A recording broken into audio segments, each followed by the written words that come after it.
26 तारीख की सुबह है और सूरत हाल मैं आपके सामने रख देता हूँ। जो मुजाहिरीन की सूरत हाल है वो बहुत ख़राब थी।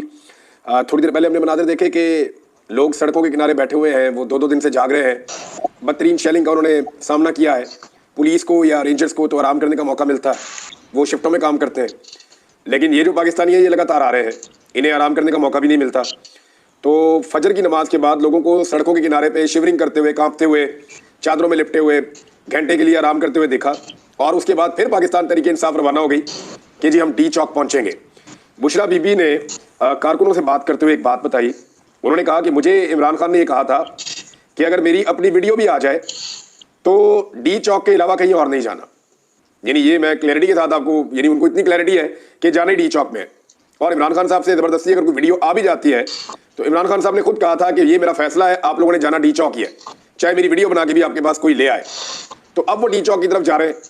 जो 26 नंबर चुंगी है वो रात को अबूर हो गई थी, जैसा कि मैंने आपको आखिरी वीलॉग में बताया कि आधी रात को कारकुनों ने उसको क्रॉस कर लिया था। और वो क्रॉस कैसे हुई, उसके बाद एक हादसा हुआ इस्लामाबाद में।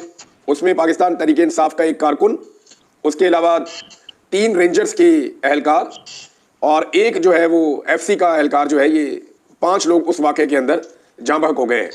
ये वाक़या कैसे हुआ, इसके ऊपर जो है वो पाकिस्तान का इलेक्ट्रॉनिक मीडिया उसको फौरी तौर पे जगाया गया। और बहुत सारे ऐसे सहाफ़ी जो पाकिस्तान तहरीक इंसाफ से बहुत नफरत करते हैं, उन्होंने खबर ऐसे दी कि तहरीक इंसाफ में से कोई बंदा गाड़ी लेकर आया और उसने रेंजर्स पे और पुलिस पे चढ़ा दी गाड़ी और अटैक कर दिया, और इसको एक मनसूबे के तहत एक हमला करार दिया गया। एक और सहाफ़ी जो पहले पैमरा के चेयरमैन भी रहे, अफसार आलम साहब, उन्होंने कहा जी कि तोड़ फोड़ हो रही है, चीज़ों को तोड़ा जा रहा है, हमले किए जा रहे हैं, मीडिया की गाड़ियों के ऊपर अटैक किया गया है। तो यहाँ पे जो बाकी सहाफ़ी उन्होंने कंफर्म किया जी मीडिया की गाड़ियों पे बिल्कुल अटैक हुआ है और कुछ तोड़ फोड़ भी हुई है, लेकिन ये जिस जगह पे हुई है वहाँ पे पाकिस्तान तहरीक इंसाफ का कोई बंदा अभी तक पहुँचा ही नहीं है। ये जहाँ पे एहतजाज होना है बाद में, ये वहाँ हुई है। और ये नामालूम अफराद आए, नकाब पहन के आए, इनके हाथों में एक जैसे लोहे के रॉड थे और इन्होंने आकर ये एक्टिविटी की है। और जिन लोगों की गाड़ियाँ टूटी हैं उन्होंने खुद बताया है कि जनाब ये पाकिस्तान तहरीक इंसाफ से इन लोगों का कोई ताल्लुक नहीं है, ये कोई शरपसंद नासिर है और ये कोई फॉल्स फ्लैग किस्म की कार्रवाई कर रहे थे ताकि पाकिस्तान तहरीक इंसाफ पे डाली जा सके। देखिए, रियासत और रियासती इदारों को ये सोचना पड़ेगा कि कब तक अपनी आवाम के साथ लड़ना है। ये तो जो पॉलिटिकल पार्टी इस वक्त इक्तदार में है, जिनको बिठाया गया, इनके पास मैंडेट तो है नहीं, उन्हें पता है वो बर्बाद हो जाएंगे। इस्लामाबाद के तीनों एमएनए जो है वो जाली फार्म 47 पे है, तो किसी के लिए भी मुमकिन है कि अपने 20-25 आदमी जो है वो शामिल करके शरपसंदी करवा दे या कारकुनों के पहुंचने से पहले कोई ऐसी एक्टिविटीज करवा दें, आग लगवा दें, कोई काम खराब कर दें। तो किस किस पे नजर रखेंगे? लेकिन जो पाकिस्तान तहरीक इंसाफ के कारकुन है उन्हें नजर रखनी पड़ेगी। अब ये वाक़ा जो हुआ, जो एक हादसा हुआ है जिसमें लोग जाँ बहक हुए, इसको कहा गया पाकिस्तान तहरीक इंसाफ ने अटैक किया है, लेकिन 2 वीडियोज ने सारी की सारी कहानी खोल कर रख दी है। मैं आपको तफसीलात इसकी बता देता हूँ। सबसे पहले आप नंबर देख लें। 3 रेंजर्स के एहलकार है, एक एफसी का एहलकार है, एक आम शहरी है, और ये जो आम शहरी है ये भी 6 माह पहले एफसी से रिटायर हुआ है। इस आम शहरी का जो नाम है, इसका नाम मोहम्मद इलियास है। इसके भाई का इंटरव्यू लिया मुतीउल्लाह जान साहब ने और उन्होंने इसको चलाया और उन्होंने ये सारा मामला खोला है। और 2 वीडियोज के साथ ये सारा मामला खुल गया। हुआ ये जो अभी तक कहानी समझ आ रही है कि 6 नंबर चुंगी के ऊपर बड़ी जबरदस्त किस्म की शेलिंग हो रही थी। और ये बात अहमद फराद साहब ने और बहुत सारे वहां जो एहतजाज करने वाले मुजाहिरीन हैं, उन्होंने ये बात बताई कि इतनी ज्यादा शेलिंग हुई कि हमने माजी में कभी नहीं देखी। एक मिनट में 20-20, 25-25 शेल जो है वो फायर किए जा रहे थे और इतनी शदीद शेलिंग में शेल खत्म होना शुरू हो गए। तो जब शेल खत्म हुए और मुजाहिरीन नहीं रुके और बहुत करीब पहुंच गए और चारों तरफ से घेरा पड़ना शुरू हुआ, तो शेल खत्म होने पे सिक्योरिटी फोर्सेज ने वहां से निकलने का फैसला किया। गाड़ियां उनके हकम में खड़ी थी, उनको वहां से निकलना था, तो फौरी तौर पे निकलने की जब कोशिश की तो इसमें फायरिंग भी की गई। लेकिन ये फायरिंग मोहसिन नकवी के गले पड़ जाएगी। उसकी वजह यह है कि इस वक्त आलमी मीडिया में हर तरफ यही खबर चल रही है और लोग इसको ट्रांसलेट करके चला रहे हैं। बैनुल-अक़वामी सतह पे इस खबर को उठाया गया है कि पाकिस्तान के वज़ीर दाखिला ने यह धमकी लगाई कि हम रेंजर्स को बुला के 5 मिनट में फायरिंग करेंगे और सारा खाली करवा देंगे। और उसके कुछ देर के बाद वहां पे फायरिंग हो गई और उस फायरिंग के अंदर 20 लोगों को गोलियां लग गई। वहां पाकिस्तान तहरीक इंसाफ के 2 कारकुनों की जो है वो शहादत भी रिपोर्ट हुई है। तो 3 कारकुन पाकिस्तान तहरीक इंसाफ के जो मीडिया रिपोर्ट्स हैं उनके मुताबिक मैं आपको बता रहा हूं, मीडिया रिपोर्ट्स के मुताबिक 3 कारकुन पाकिस्तान तहरीक इंसाफ के शहीद हो गए। और फ्रंटियर पोस्ट की रिपोर्ट है और वो ये कह रही है कि 3 कारकुन पाकिस्तान तहरीक इंसाफ के जो एहतजाज करने के लिए आए हैं वो जाँ बहक हो गए हैं और ये कंफर्मेशन आ चुकी है। उसके बाद वहां से जब रेंजर ने और पुलिस ने निकलने का फैसला किया, एफसी ने निकलने का फैसला किया, तो पीछे गाड़ियां खड़ी थी। अब ये जो वीडियो एक नजर आई है उसमें ये दिखाया जा रहा है कि ये गाड़ियां बहुत रफ्तार में वापस गई हैं, क्योंकि पीछे इस्लामाबाद और रावलपिंडी के नौजवान खड़े थे सड़कों के किनारे पे, जो काफिले के आने का इंतजार कर रहे थे और वो कभी पत्थर मारते थे और उन्होंने सड़क के किनारे पे आगे भी लगाई हुई थी। तो ये पैनिक करते हुए निकले हैं और रास्ते में इन्होंने फायरिंग भी की है, जो फायरिंग की आवाज भी आ रही है और कुछ शहरी जो है उसके अंदर बोल भी रहे हैं कि हम पे फायरिंग क्यों कर रहे हैं, ये कैसे फायरिंग कर सकते हैं।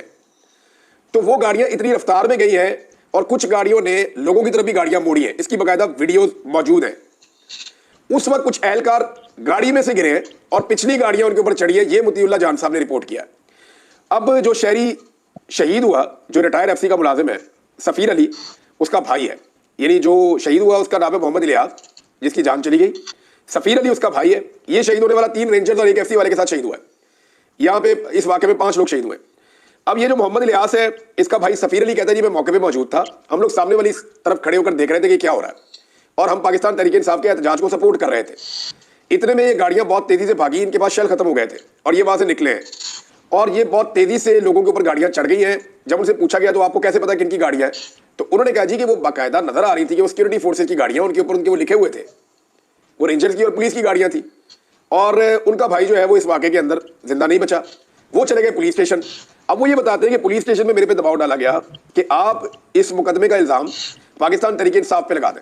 यदि पुलिस ने मेरे पे बहुत दबाव डाला तो मैंने पुलिस से कहा जी मैंने खुद देखा, मेरे पास और भी गवाह है, सरकारी गाड़ियों के नीचे आके मेरा भाई जो है वो मरा है, तो मैं तो मुकदमा वहां पे करूंगा और मैं सही बात लिखवाऊंगा मुकदमे में, मेरा एक ही भाई था वो कह रहा है, तो मैं क्यों झूठ बोलूं। तो फिर पुलिस ने उसको वहां से निकाल दिया और ये कहा कि हम अपनी मुतैयत में मुकदमा खुद ही दर्ज कर लेंगे, हम तेरा मुकदमा दर्ज नहीं कर सकते। उसको धमकियां भी दी और उसको वहां से वो कहता है जी मुझे निकाल दिया। अब ये इंसिडेंट है जो एक बंदे के भाई ने भी बता दिया और वो वीडियो भी उसको सपोर्ट कर रही है, तो है बड़ा अफसोसनाक वाकया, इंतहाई अफसोसनाक वाकया है, लेकिन इसको एक हादसा करार दिया जा रहा है। वैसे भी एक बात है कि जो लॉन्ग मार्च के साथ गाड़ियां आई हैं या पाकिस्तान तहरीक इंसाफ की अगर गाड़ियां हैं तो वो तो भी कंटेनर हटा रहे थे, वो तो भी बहुत पीछे थे और कंटेनर्स की इस तरह तो किसी की गाड़ी आ ही नहीं सकती थी उस वक्त। और जो कीड़ी की रफ्तार के साथ काफिला चल रहा है, बहुत स्लो स्लो स्लो स्लो आगे बढ़ रहा है, उसकी गाड़ी ऐसे 100 की रफ्तार पे इतनी तेज तो नहीं जाएगी ना, वो तो जा ही नहीं सकती और अकेली गाड़ी यहां तक आएगी क्यों। तो ये कॉमन सेंस की भी बात है, लेकिन ये बड़ा अनफॉर्चुनेट इंसिडेंट है, ये वाकया नहीं होना चाहिए था, इसको अवॉइड किया जा सकता था लेकिन नहीं किया गया। इमरान खान की बहनों ने और बुशरा बीबी ने बड़ा क्लियरली कहा कि हम जाएंगे डी चौक। इमरान खान साहब को मुख्तलिफ ऑप्शन पेश किए गए, गुज़िश्ता रात भी पेश किए गए, लेकिन इमरान खान साहब ने इस दबाव को बर्दाश्त किया। उनके अपने लोग भी उनके बाद भेजे गए, लेकिन इमरान खान साहब नहीं माने। अब डी चौक और मुजाहिरीन के बीच में आखिरी जगह पे 0 पॉइंट के आसपास की G10 का इलाका है। मुझे इस्लामाबाद के इलाकों में ज़्यादा नाम भी याद नहीं रहते, लेकिन G10 का इलाका है जहाँ पे रेंजर और पुलिस मौजूद है और वहाँ शदीद शेलिंग हो रही है। जो वहाँ से रिपोर्टर रिपोर्टिंग कर रहे हैं उनसे मेरी बात हुई और मैंने कुछ उनसे जो विजुअल्स आए वो मैंने देखे, तो यहाँ पे शदीद शेलिंग और रबर की बुलेट चल रही है और पाकिस्तान तहरीक इंसाफ के कारकुन इसके बावजूद थोड़ा थोड़ा आगे बढ़ते जा रहे हैं। अब ये लोग अगर इसी रफ्तार से आगे बढ़ते रहेंगे तो ये रुकावट क्रॉस करने के बाद ये स्ट्रेट अवे जाएंगे डी चौक में। इस्लामाबाद में आइन की दफा को इस्तेमाल करते हुए फौज को तलब कर दिया गया है। 53 ब्रिगेड आपको पता है इस्लामाबाद में आती है हमेशा, तो उसको तलब किया गया। इससे पहले जब फौज तलब की गई थी तो SCO की कॉन्फ्रेंस हो रही थी, जिसे आप शंघाई ताउन तंजीम का इजलास कहते हैं, वो जब पाकिस्तान में हो रहा था, जब पहले गंडापुर आए थे लोगों को लेकर, उस वक्त तलब किया गया था। तो फौज के हवाले से कुछ लोगों ने ये कहा जी कि इस्लामाबाद को फौज के हवाले कर दिया गया है। अभी तक क्योंकि नोटिफिकेशन सामने नहीं आया, कुछ लोग ये कह रहे हैं जी फौज को रेड जोन में तैनात किया गया है या सिक्योरिटी की ड्यूटी के ऊपर लाया गया है। अभी कुछ कहा नहीं जा सकता। देखिए, अगर मुजाहिरीन को रोकने के लिए फौज को लाना होता तो मुजाहिरीन को फौज खैबर पख्तूनख्वा में ही रोक लेती। और दूसरी बात यह है कि लोगों को रोकने का मैकेनिज्म फौज के पास होता नहीं है।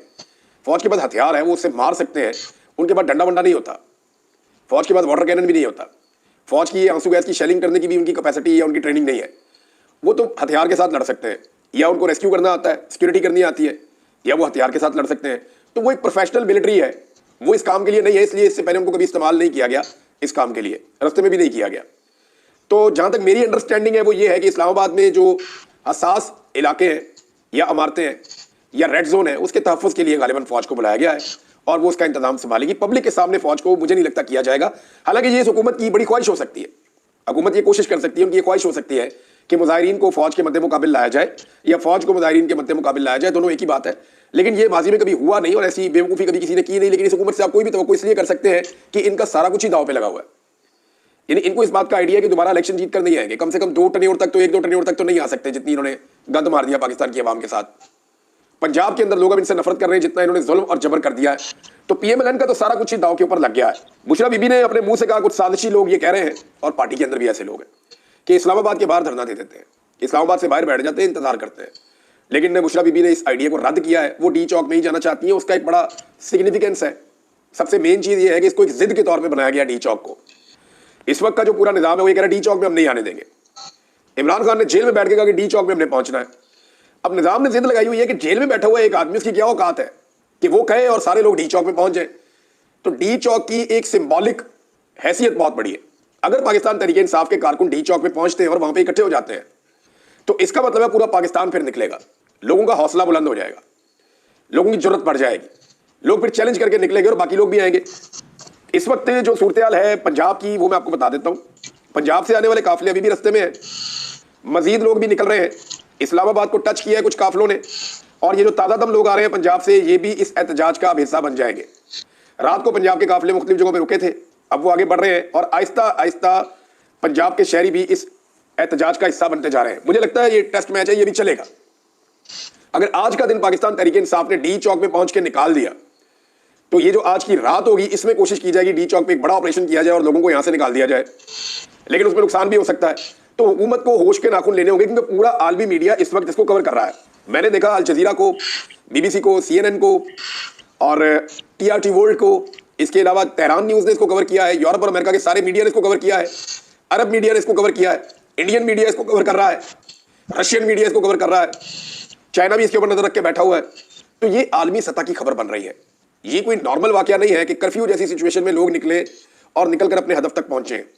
जिन लोगों को गोलियां लगी हैं उसके ऊपर पाकिस्तान तहरीक इंसाफ में शदीद रद्द-ए-अमल है, सब उसकी मजम्मत कर रहे हैं और सबको मजम्मत करनी भी चाहिए। स्टेट फायरिंग अवाम के ऊपर नहीं करनी चाहिए। लोग निहत्ते हैं और लोग सिर्फ अपने सियासी मुतालबात लेकर आ रहे हैं और वो ये कह रहे हैं कि बेगुनाह इमरान खान जेल में कैद है, लिहाजा उसको रिहा किया जाए। जबकि इमरान खान के 3 मुतालबात हैं। वो ये कहते हैं जी मैंडेट वापस करो, 26वीं आईनी तरमीम वापस करो और जो बेगुनाह कैदी है उन सबको रिहा किया जाए। अलीमा खान ने कहा कि जी सिर्फ इमरान खान को नहीं, हमने बाकी सारे बेगुनाह कैदी जितने भी हैं उन सबको भी रिहा करवाना है और उनको रिहाई करवाए बगैर हम वापस नहीं जाएंगे। और एक बात जो पाकिस्तान तहरीक इंसाफ अब कह रही है और बार बार कह रही है कि अगर अब मुज़ाकरात होंगे तो इमरान खान की रिहाई के बाद होंगे। अब आज के दिन में इमरान खान साहब के रावलपिंडी वाला केस लगा हुआ है, अगर वहां पे इमरान खान साहब का मजीद रिमांड नहीं होता तो फिर आप चीजों को समझना शुरू करेंगे अब किस तरफ जाएंगी। और कल जो है वो लाहौर में इमरान खान साहब की 8 केसेस में जमानत लगी हुई है। अगर वहां पे इमरान खान साहब की बेल हो जाती है तो फिर आपको आइडिया हो जाना चाहिए कि निजाम ये समझ गया है कि इस आदमी को मजीद अंदर रखना निजाम के बस की बात नहीं है। यानी अगर ये एहतजाज ना होता तो मैं आई एम 100% श्योर कि पाकिस्तान तहरीक इंसाफ इस लेवल का एहतजाज ना करती तो कभी भी ये निजाम इमरान खान को जेल से बाहर नहीं आने देता। वजह यह है कि इस निजाम को इमरान खान के जेल से बाहर आने की सूरत में एक बहुत बड़ी शिकस्त नजर आ रही है जो इनके सर्वाइवल के लिए भी मुश्किल हो सकता है। लिहाजा इमरान खान साहब के बाहर आने का ये जो रास्ता है ये पाकिस्तान तहरीक इंसाफ की एक तरह से मजबूरी भी है। अब नाज़रीन इस वक्त जहां शेलिंग हो रही है G10 पे, वहां सूरत हाल ये है कि थोड़ी देर पहले मीडिया ने रिपोर्ट किया कि हवा पुलिस की तरफ हो गई है और ये जितने शेल फेंकते हैं वो पाकिस्तान तहरीक इंसाफ को जितना डैमेज कर रहे हैं उतना ही पुलिस को भी कर रहे हैं, क्योंकि बहुत तेजी से शेल्स का धुआं पुलिस की तरफ आ रहा है। रिपोर्टर जो इसको रिपोर्ट कर रहे थे उनकी भी हालत खराब थी। G11 G10 ये इलाके क्रॉस होते चले जा रहे हैं। IG और जो पुलिस है वो अपने पुलिस वालों को बार बार बुला रहे हैं कि आगे आओ, आकर मुकाबला करो, लेकिन पुलिस की हिम्मत अब दम तोड़ गई है। रेंजर जो है वो भी अब तकरीबन शेल खत्म होने के बाद से लेकर अब तक जो सिचुएशन है वहां पे वो कितना मुकाबला करेगी, कारकुनों का मुकाबला नामुमकिन होता चला जा रहा है। फौज को तलब किया गया है जो कभी भी अवाम का मुकाबला नहीं करती, अवाम के मद्दे मुकाबले अपने आप को लाकर सामने खड़ा नहीं करती, वो सिर्फ शरपसंदों के लिए या हसास मुकामात की हिफाजत के लिए वो इस काम के लिए इस्तेमाल होती है। अभी मैं कुछ कह नहीं सकता कि ये क्या करेंगे, लेकिन एक्चुअली वो इसी काम के लिए इस्तेमाल होती है। नाज़रीन अमेरिका से ज़िल्म खलीलदाद का एक और स्टेटमेंट आया। ये ट्रंप की टीम का हिस्सा है और ट्रंप के साथी हैं। वो ये कह रहे हैं कि shooting civilians for peacefully expressing there will disgraceful. वो मजम्मत कर रहे हैं जी कि जो ये फायरिंग की गई है सिविलियंस के ऊपर जो अपने एहतजाज कर रहे हैं अपने हकूक़ के लिए, ये ठीक नहीं है। और साथ ही उन्होंने जो कहा कि पाकिस्तानी मिलिट्री को उन्होंने मुखातिब करते हुए कहा कि जनाब इनका कोड ऑफ ऑनर जो है should not allow such violence against their own people, यानी लोगों के खिलाफ इस किस्म का पुरतशद्दुद मामला नहीं होना चाहिए। तो इससे आपको पता चलता है कि जो मौजूदा ट्रंप एडमिनिस्ट्रेशन आने वाली है अमेरिका में हुकूमत में, उनके दिमाग में क्या चल रहा है और वो इस सारे एपिसोड को कैसे देखते हैं। अब वो इसको देख रहे हैं इस अंदाज में कि जैसे पाकिस्तान के अंदर it's not between the government and the people, वो इसको मिलिट्री एस्टेब्लिशमेंट और अवाम के बीच की कोई चीज़ समझ रहे हैं, पॉलिटिकल पार्टी के बीच की कोई चीज़ समझ रहे हैं। तो ये उनकी अंडरस्टैंडिंग इस तरफ जा रही है। यहाँ पाकिस्तान में कुछ बड़े अहम फैसले अब करने होंगे, वरना आने वाला वक्त बड़ा मुश्किल होता जाएगा पाकिस्तान के लिए।